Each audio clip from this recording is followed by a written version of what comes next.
Shalom, salam sehat Bapak Ibu Saudara-saudara. Kita berjumpa lagi dalam Renungan Toraya edisi Jumat 30 Oktober tahun 2020.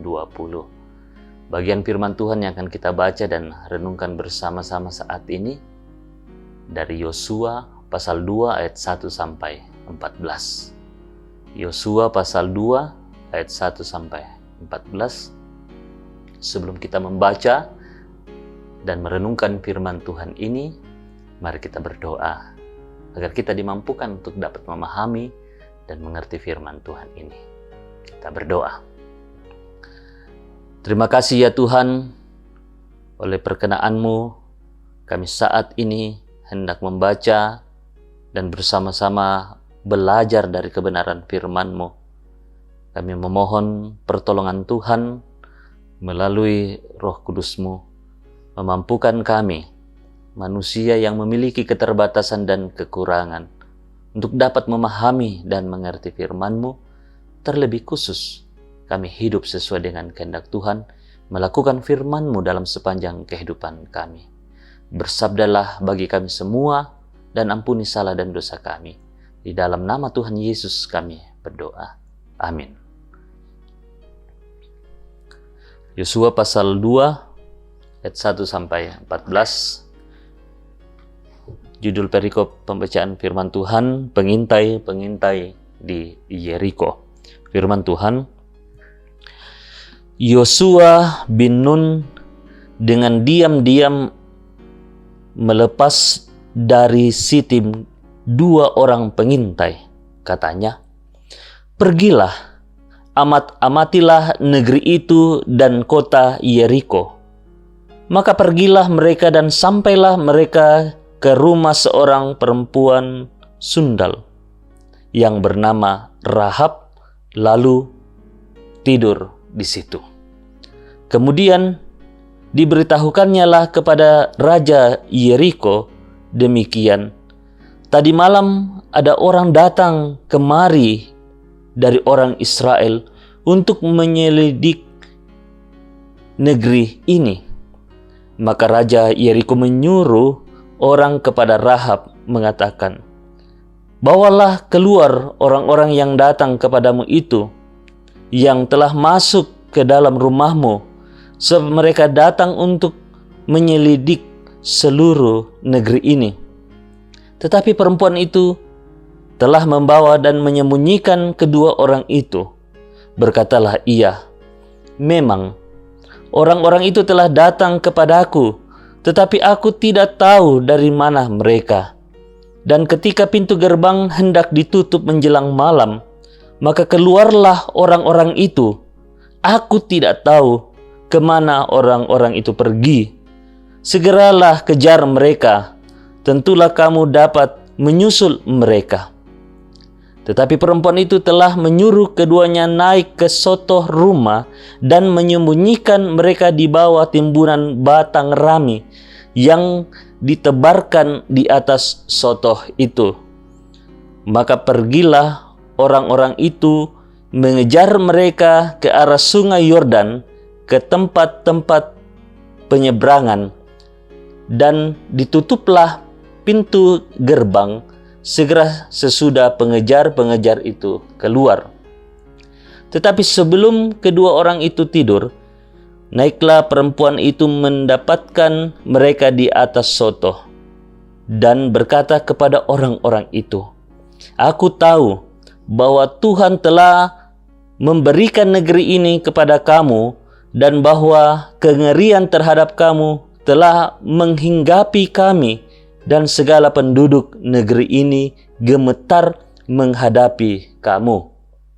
Sebab kami mendengar bahwa Tuhan telah mengeringkan air laut Teberau di depan kamu ketika kamu berjalan keluar dari Mesir, dan apa yang kamu lakukan kepada kedua raja orang Amori yang di seberang sungai Yordan itu, yakni kepada Sihon dan Og, yang telah kamu tumpas. Ketika kami mendengar itu, tawarlah hati kami dan jatuhlah semangat setiap orang menghadapi kamu, sebab Tuhan Allahmu ialah Allah di langit di atas dan di bumi di bawah.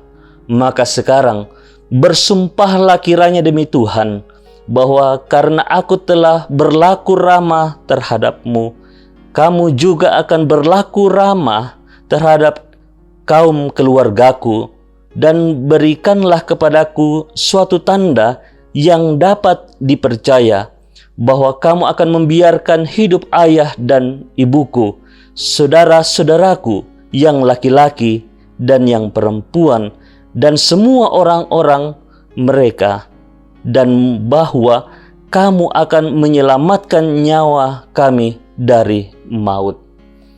Lalu jawab kedua orang itu kepadanya, nyawa kamilah jaminan bagi kamu, asal jangan kau kabarkan perkara kami ini.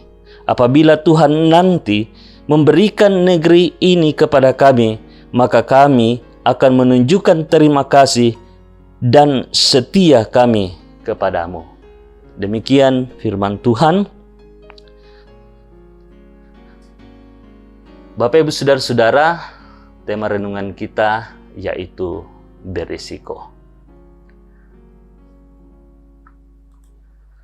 Pernahkah Bapak Ibu Saudara-saudara memutuskan untuk melakukan sesuatu yang sebenarnya Anda tahu bahwa keputusan itu berisiko besar? Walaupun demikian, Anda tetap melakukannya karena Anda tahu apa yang Anda lakukan itu adalah sebuah kebenaran. Rahab dalam pembacaan kita mengambil keputusan yang tidak main-main. Bisa dibayangkan bahwa betapa beraninya ia menyembunyikan dua pengintai negerinya di dalam rumahnya sendiri. Tentu kita tahu resiko apa yang bisa saja terjadi kalau Rahab sampai ketahuan. Dari mana keberanian sebesar itu muncul? Pembacaan kita sesungguhnya dengan jelas menggambarkan bahwa pengalaman hiduplah yang membuat Rahab sedemikian berani. Ia sendiri telah mendengar bahwa bangsa Israel telah mengalami banyak sekali mujizat selama ini. Mulai sejak bangsa Israel berangkat dari Mesir sampai di pinggir sungai Yordan. Ia mendengar secara langsung apa yang terjadi selama ini kepada bangsa Israel, sehingga diam-diam ia pun mulai tertarik kepada siapa Tuhannya bangsa Israel. Hal inilah yang membuat Rahab begitu berani mengambil resiko dari keputusan untuk menyembunyikan dua pengintai. Nah, seringkali dalam pelayanan yang kita kerjakan, sesungguhnya kita tahu ada resiko besar yang kita tanggung. Mungkin tidak disukai, difitnah, atau bahkan nyawa taruhannya. Kita bisa dikuatkan dari kisah Rahab, bagaimana Tuhan sudah melindunginya. Rahab tentu sadar apa resiko dari keputusannya, tetapi ia tetap mengambil keputusan untuk melakukannya. Ia yakin bahwa yang dilakukannya itu benar. Jika yang sedang engkau kerjakan dalam pelayananmu saat ini, Bapak Ibu Saudara-saudara, adalah sesuatu yang benar dan sesuai kehendak Tuhan, teruslah berjuang. Rahab dilindungi oleh Tuhan. Tuhan pun pasti akan melindungimu. Amin. Mari kita berdoa. Sungguh ya Tuhan, firman-Mu memberkati kehidupan kami. Kami tahu bahwa setiap pilihan-pilihan yang kami pilih tentu memiliki resiko masing-masing. Namun dalam mengikut Tuhan, kami selalu yakin bahwa Tuhan senantiasa menjanjikan keselamatan kehidupan yang baik bagi diri kami masing-masing. Terima kasih firman-Mu yang telah kami dengarkan dan renungkan bersama saat ini. Kiranya Roh Kudus Tuhan senantiasa memperlengkapi kami untuk menjadi pelaku-pelaku firman Tuhan. Kami hidup melakukan firman-Mu dalam sepanjang kehidupan kami.